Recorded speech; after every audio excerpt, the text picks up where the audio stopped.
live. We're there for you. ABC4 News at 10 starts now. Welcome to the ABC4 News at 10 o'clock. I'm Emily Flores. And I'm Glenn Mills. Thanks so much for joining us. Our top story tonight, winter weather rolling through. Here's a look at some dicey conditions at the I-80 port of entry near Evanston, Wyoming tonight. Several collisions reported in the area this evening. The interstate shut down currently, even with no set time on when it will reopen. Now, no injuries reported at this point, but a good reminder as you're looking at the roadway that it's important to be prepared for the winter driving conditions. Chief Meteorologist Alana Brophy standing by with the very latest on conditions here at home. Alana. I-80 still dealing with road snow as we look at those cameras tonight. I'm going to show you exactly where we're dealing with that precipitation now that colder air has moved in. Storm tracker radar pinpoints this in the northern portion of the state. Now, we haven't seen as much precipitation, but it has started to fill in. As we kind of take a look here, we're going to get a little closer so you can get a pretty good idea. Some mixed precipitation there in Provo. But as we look towards Salt Lake County and that band coming south of Farmington into Davis County along the benches, now getting snow as that colder air fills in. Backside of the Wasatch has remained snowy as we've made it through the last several hours. We get a little closer here and you're going to be able to see Heber and Midway. We've been seeing snow throughout the evening, and then Summit County and over I-80 all the way to Evanston. So still active conditions are out there when it comes to precipitation. We also have our winter warnings still holding on. Now, the next layer of our storm, though, is the wind chill, because we've got very cold conditions setting up. Gusty winds, and as we take a look at those winter warnings, it gives you an idea of that winter storm warning in pink and the winter weather advisory in purple, which has been scaled back now to focus on the areas picking up that precipitation tonight. So a heads up there. We'll be very careful because we know from Salt Lake through Utah County that winter weather advisory could still see accumulation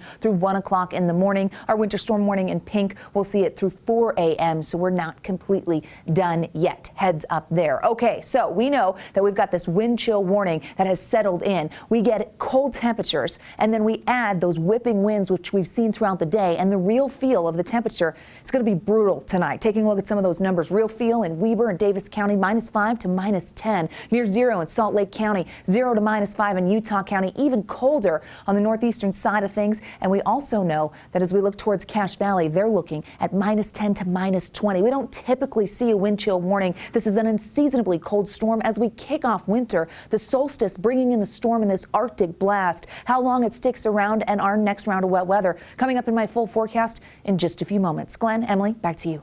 All right, thank you, Alana. Tonight, the First United Methodist Church in Salt Lake City hosting a movie night to keep people safe during this extremely cold weather. Right now, it's illegal to open a shelter in city limits, so tonight, the church hosting an overnight movie marathon, and it runs until 8 a.m. tomorrow morning.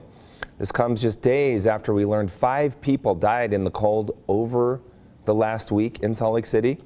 Wendy Garvin is the executive director of Unsheltered Utah. She says this week has been extremely difficult, saying she knew some of the people who died in the cold weather just a few days ago.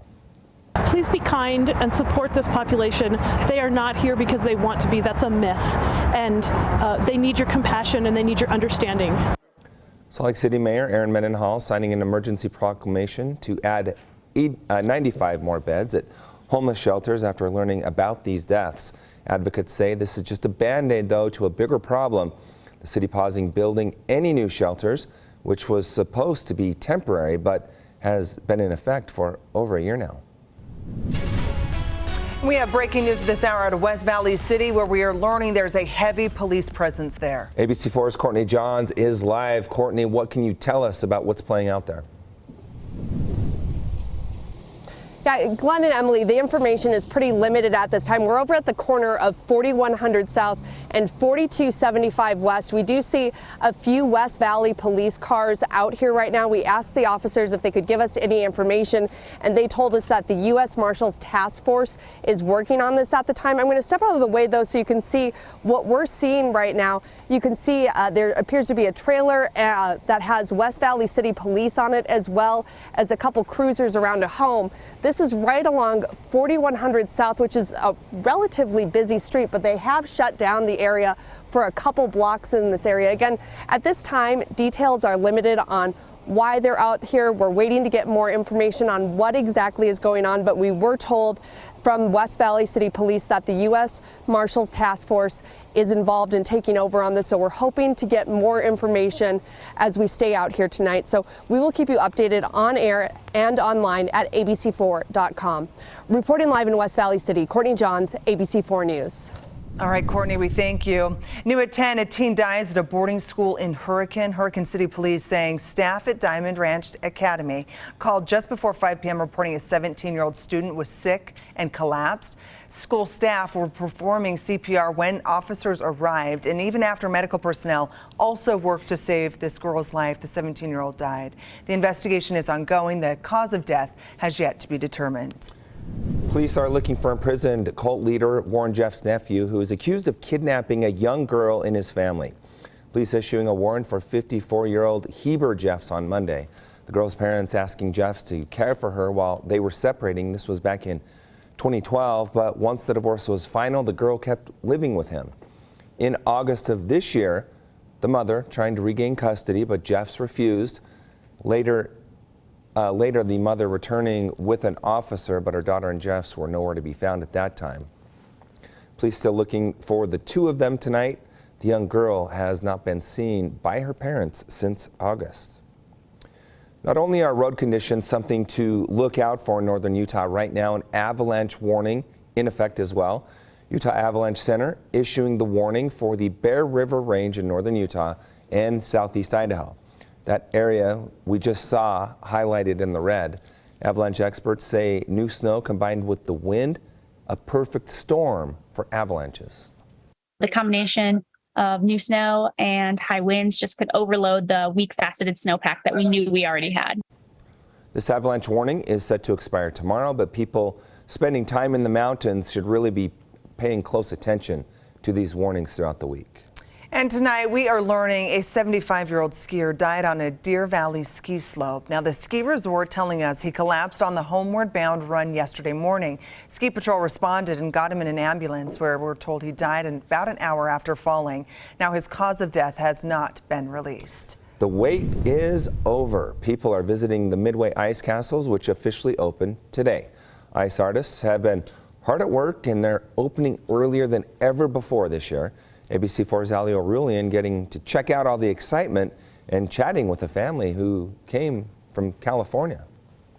It's so fun. It's cold, but we're bundled up and having a good time. If you'd like to visit, organizers suggest buying tickets and booking in advance. You can do that at icecastles.com/Utah. And the Better Business Bureau of Utah warning people of scams this holiday season. The BBB saying scammers take advantage of this time of year with people spending so much for the holiday. Texting and email scams are the most popular, and many Utahns lose money this way. The BBB saying never give out personal information to people you don't know and do not click on links you do not recognize. Wherever there is a person who puts money into the marketplace, there's a scammer there with specific, pointed, absolutely perfected methods of getting you to give them your money. Adding, anyone can fall victim to a scam. So if you end up getting scammed, call your credit card company immediately. They'll try, of course, to do their best to resolve the issue. But unfortunately, most of the time, once the money is gone, it's gone.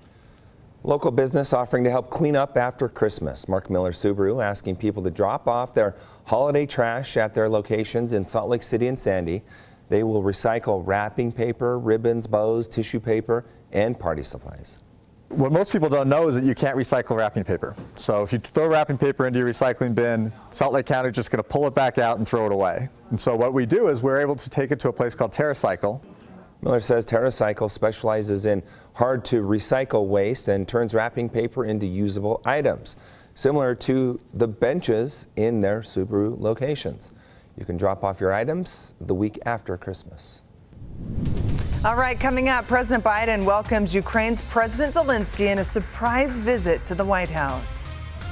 And the massive winter storm coming down on millions of Americans, how it's impacting holiday travel. And happy solstice. We definitely are kicking off winter with some wintry conditions. There's that live look outside. We know the snow is filled in the high country. We've got wind chills that will get dangerous into the overnight. I'll show you where in Utah's most accurate forecast.